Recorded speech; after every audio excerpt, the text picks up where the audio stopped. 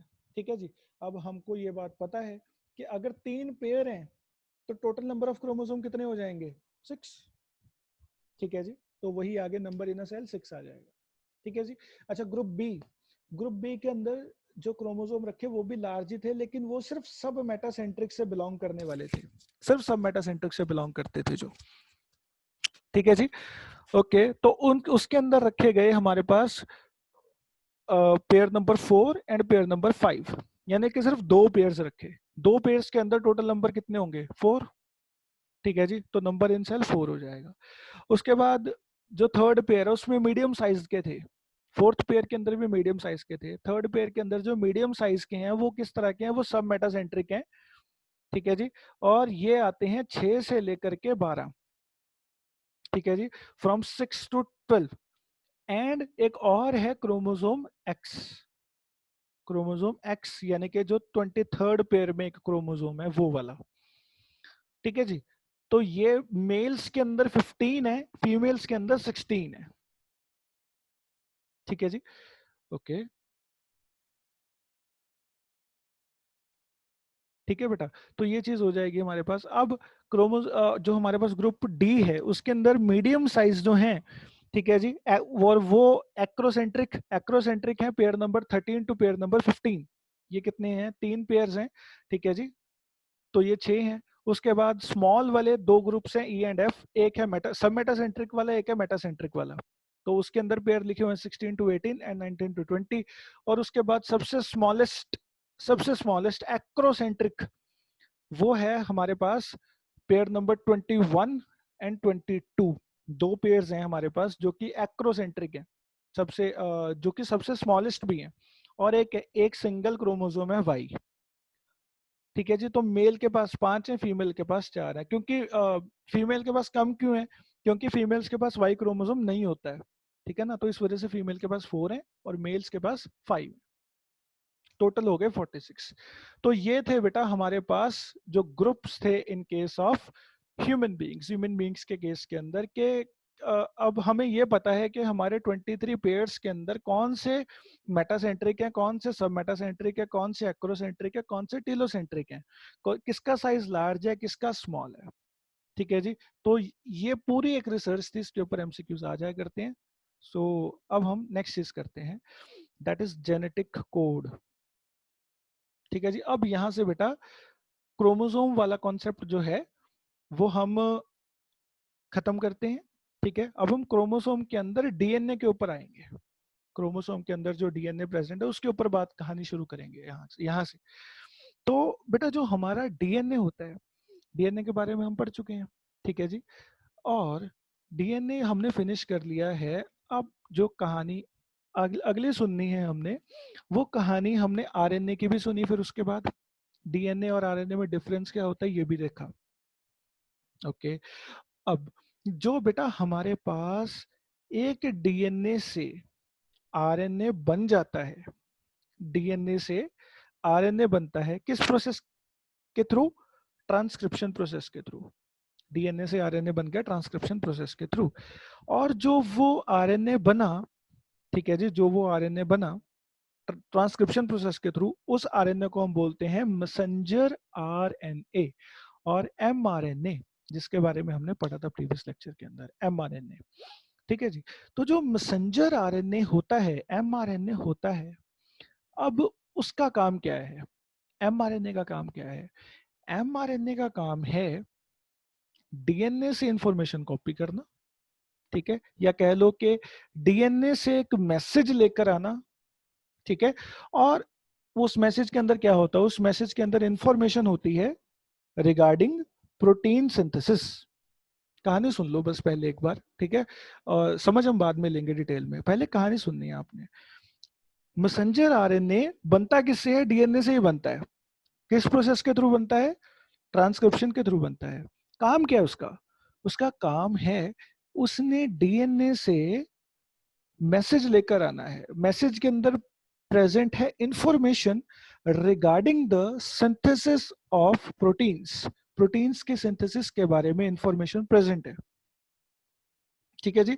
वो information messenger RNA देगा किसको? वो इंफॉर्मेशन वो न्यूक्लियस में से निकाल कर लाएगा और दे देगा साइटोप्लाज्म में बैठे हुए राइबोसोम को।